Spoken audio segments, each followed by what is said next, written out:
तो हेलो बच्चों, welcome to Pragyan. Last के 3 लेक्चर में हम लोगों ने कंप्लीट कर लिया था लिविंग वर्ल्ड। अब स्टार्ट करते हैं बॉटनी का सेकंड चैप्टर, जिसको बोलते हैं बायोलॉजिकल क्लासिफिकेशन। बायोलॉजिकल क्लासिफिकेशन से आप लोग क्या समझते हो? ऑर्गेनिज्म को कैसे क्लासिफाई करते हैं, वो चीज को देखेंगे इसमें। ठीक है, तो फर्स्ट जो non scientific basis of classification था, वो किस चीज पे बेस्ड था? Based on uses. हमारा यूज क्या था, खाने के लिए, शेल्टर के लिए, क्या चीज क्या यूज में आ रहा था, उसको देखते थे। ठीक है, आदि मानव के टाइम चलता था ये।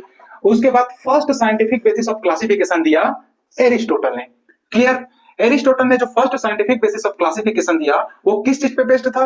Based on simple morphological character. Simple morphological character कि वो बाहर से कैसे दिखता है, उसको दिखाया गया था उसमें। क्लियर?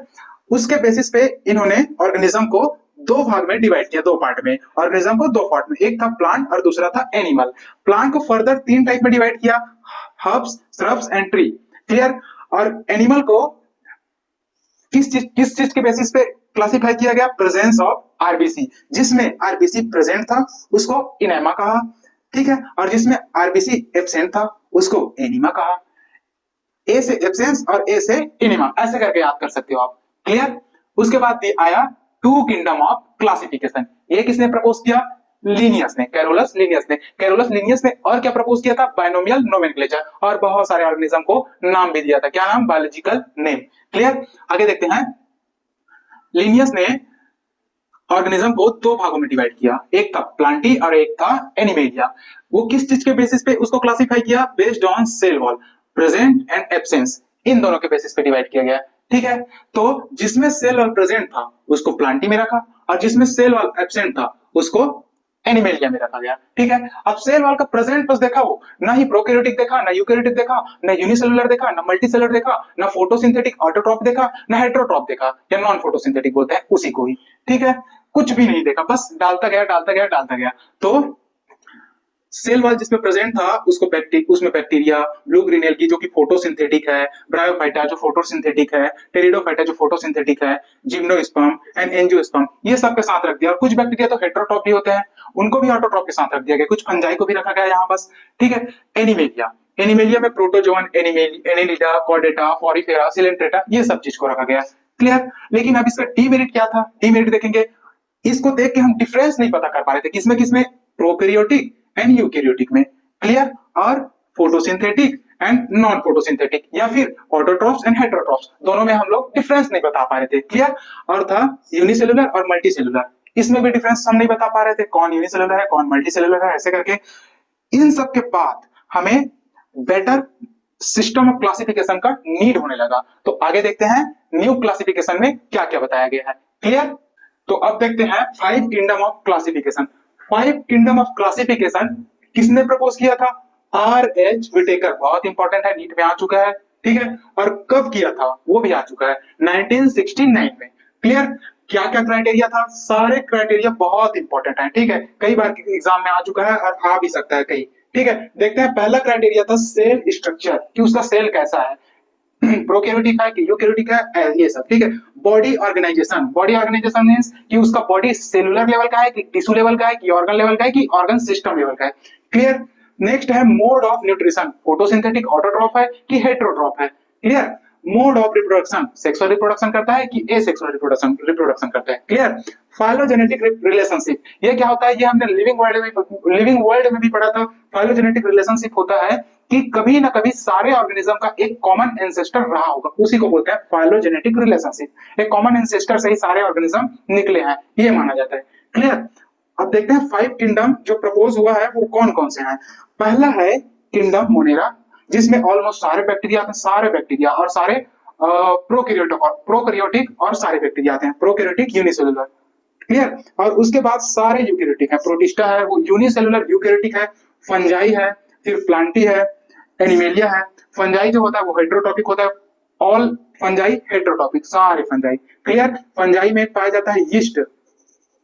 सारे फंजाई जो होते हैं वो मल्टी सेलुलर होते हैं, लेकिन यीस्ट जो होता है वो एक्सेप्शन है, क्योंकि ये होता है यूनिसेलुलर।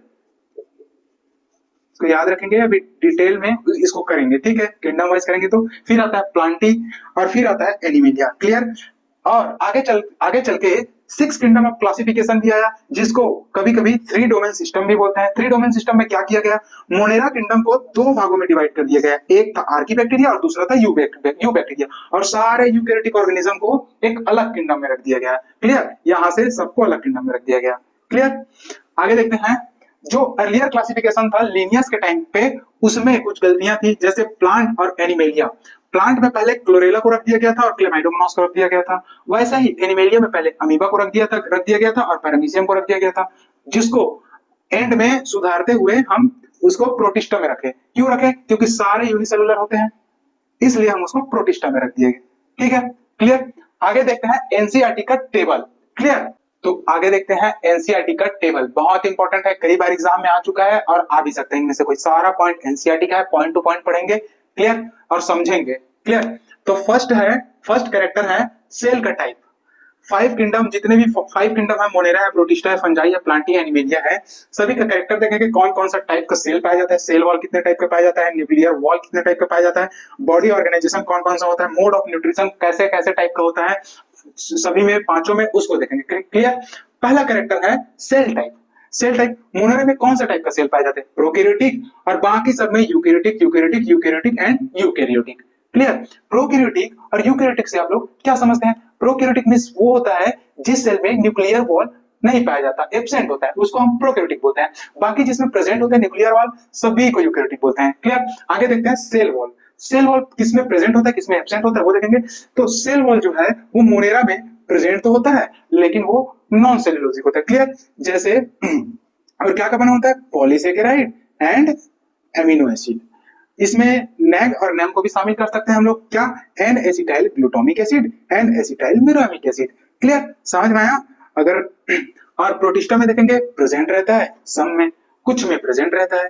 फंजाई में देखेंगे तो प्रेजेंट तो रहता है, लेकिन विदाउट सेल्यूलोज। और क्या चीज का बना रहता है, काइटिन का बना रहता है। क्लियर, फंजाई में जो सेल वॉल पाया जाता है वो काइटिन का बना रहता है, क्वेश्चन आ चुका है प्रीवियस ईयर में, खोल के देखना। क्लियर, आगे देखते हैं प्लांटी में प्रेजेंट तो रहता है, लेकिन किसका बना रहता है, सेल्यूलोज का, ये भी आ चुका है। और एनिमेलिया में एब्सेंट रहता है। क्लियर, आगे देखते हैं न्यूक्लियर वॉल। जैसा कि मैंने बताया था कि प्रोकैरियोटिक है, उसमें न्यूक्लियर वॉल एब्सेंट रहेगा, तो इसमें एब्सेंट रहेगा मोनेरा में, बाकी सब में प्रेजेंट, क्योंकि सब यूकैरियोटिक है। और ये प्रोकैरियोटिक है, प्रोकैरियोटिक में न्यूक्लियर वॉल एब्सेंट रहता है। आगे देखते हैं बॉडी ऑर्गेनाइजेशन। बॉडी ऑर्गेनाइजेशन देखेंगे, सबसे पहला है मोनेरा में सेलुलर लेवल का बॉडी ऑर्गेनाइजेशन पाया जाता है, प्रोटिस्टा में भी सेलुलर लेवल का ऑर्गेनाइजेशन पाया जाता है। ठीक है, उसके बाद फंजाई में देखेंगे तो मल्टी सेलुलर लेवल, एंड सबसे पहले इसमें टिश्यू लेवल का ऑर्गेनाइजेशन देखने को मिला हम लोगों को। और टिश्यू लेवल में भी कौन सा, लूज टिश्यू, बहुत इंपॉर्टेंट है, आ चुका है एक बार। क्लियर, आगे देखते हैं प्लांटी में टिश्यू लेवल का ऑर्गेनाइजेशन पाया जाता है, ऑर्गन लेवल का। एनिमेलिया में देखें तो टिश्यू लेवल का ऑर्गेनाइजेशन पाया जाता है, ऑर्गन लेवल का ऑर्गेनाइजेशन पाया जाता है, एंड ऑर्गन सिस्टम लेवल का भी ऑर्गेनाइजेशन पाया जाता है। क्लियर, इतना समझ में आ गया। आगे देखते हैं मोड ऑफ न्यूट्रिशन को हम देखें तो सबसे पहले मोनेरा में देखेंगे तो मोस्ट डाइवर्सिटी पाया जाता है, सबसे ज्यादा मोड ऑफ न्यूट्रिशन में किसमें, मोनेरा में ऑटोट्रॉप भी मिलेंगे, हेटेरोट्रॉप भी मिलेंगे। ऑटोट्रॉप को देखें अगर हम, तो ऑटोट्रॉप में हमें फोटोसिंथेटिक भी मिलेंगे, जो लाइट से फूड बनाएंगे, लाइट एनर्जी का यूज करके, और हमें केमियोसिंथेटिक भी मिलेंगे, जो केमिकल एनर्जी का यूज करके फूड बनाएंगे। केमिकल एनर्जी को कैसे लेंगे, मान लो कोई कंपाउंड है, उसका बॉन्ड तोड़ेंगे, उससे एनर्जी रिलीज होगा, उसको लेंगे, फिर फूड बनाएंगे उससे। समझ में आया, कौन, बैक्टीरिया। हेटेरोट्रॉपिक में अगर हम देखें तो सेप्रोफिटिक, जो डेड मैटर से अपना फूड न्यूट्रिशन लेंगे, और पैरासिटिक, जो लिविंग ऑर्गेनिज्म से अपना न्यूट्रिशन लेंगे। आगे देखते हैं प्रोटिस्टा फोटोसिंथेटिक भी होता है, ऑटोट्रॉपिक भी होता है, हेटेरोट्रॉपिक भी होता है। जैसे प्रोटिस्टा का एक टाइप है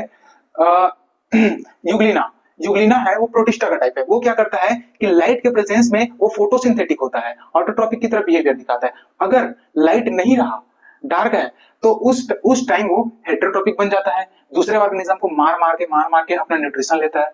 क्लियर, आगे देखते हैं यूकैरियोटिक। आगे देखते हैं फंजाई टोटली हेटेरोट्रॉपिक होता है। हेटेरोट्रॉपिक में क्या, सेप्रोफिटिक एंड पैरासिटिक दोनों होता है।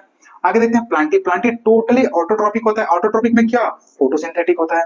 और लास्ट देखते हैं एनिमेलिया वो होता है, वो टोटली हेटेरोट्रॉपिक होता है।